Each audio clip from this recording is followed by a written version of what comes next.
And so it says here that even though consumers remain relatively positive about the labor market, they still appear to be concerned about elevated prices and interest rates, uncertainty about the future, things that may not improve until next year. Conference Board Chief Economist Dana Peterson wrote, expectations for future income improve slightly, but consumers remain generally negative about business and employment conditions ahead. So consumers are negative. They're just not as negative as they expected.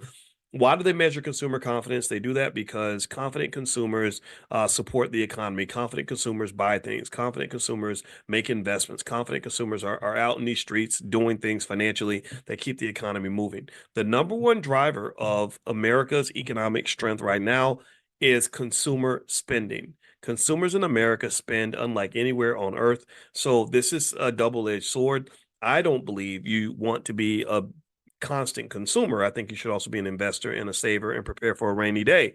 But because most Americans don't do that, that's what keeps the economy strong. So when they tell you how great the economy is doing, they're basically saying that rich people are getting rich because you're giving them all your money. And that's kind of what you want to be cautious about.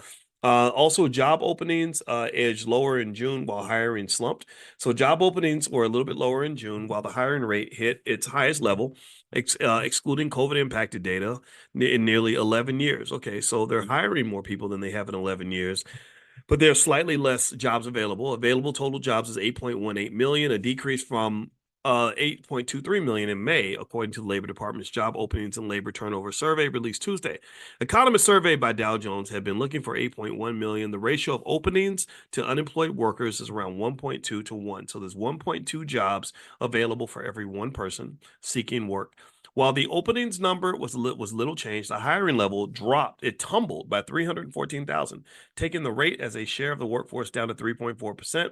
The last time it was lower was excluding April 2020, or April 2020. Did I say 2020? April 2020, sorry. And the mass COVID related layoffs was October 2013. So this number is lower than it's been in a while.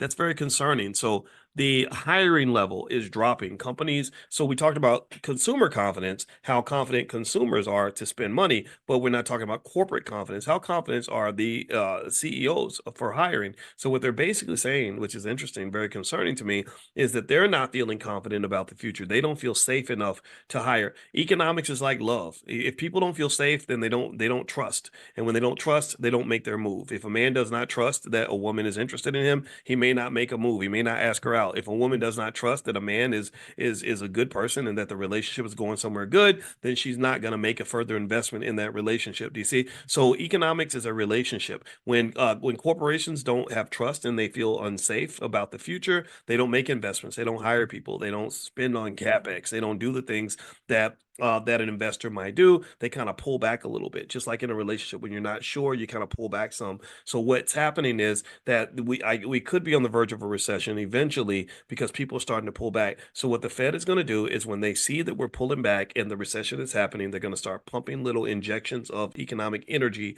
into the economy. They're going to pump liquidity in by reducing interest rates and increasing the money supply. And that's their way of kind of pumping up the economy a little bit, like a flat tire. You pump it up with air. That's what they're going to do with the economy. That's what the interest rate cuts are going to represent. Let's see here. Let me answer a couple of your questions if you have any questions in the Q&A. Let's see. Would you look at SoundHound AI? SoundHound AI. Let me look that one up for you. Let's see here. SoundHound AI. SoundHound. I think I've seen that stop before, and I don't think I liked it, to be honest with you, but let me double check. Let's see here. SoundHound. SoundHound. That's fun to say. SoundHound. SoundHound, the ticker symbols SOUN. The price is $4.85. So far this year, the stock's gone up 127%. That's why it's probably gotten so much attention. It's a young company.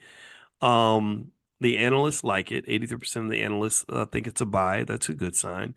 Let's see earnings. They're losing money, which means they're probably struggling for liquidity a little bit. Um, I mean, I don't hate it. I wouldn't necessarily buy it, but if you want to add it to your portfolio, there's not. I can't tell you that that would be a mistake because thousands of other people would agree with you. So I would say that if you were to, let's see if there's more information about this company. There's no reports here. Looking here. I would be really careful about buying stocks just because everybody else is talking about them, though. A lot of times when a stock makes a major move, it gets a lot of media attention. When it gets media attention, people rush to invest in the stock. I would just be really careful about doing that. But I don't see any reason why. I mean, why not? Why not? If you got a few, 500 extra bucks, why not buy 100 shares? Maybe the stock will make a move. There are analysts who do like it, so something to think about. The Black Investors Cup. Thank you for asking that question, Joni. It starts on August 19th. I think that the last date to register is August 10th, so you'll have about a 10-day window to sign up. I'm gonna get that link sent out to you guys today or tomorrow, to the text list. Make sure you're on the Money in the Morning text list. So text the word morning to 87948 and I'll send that to you.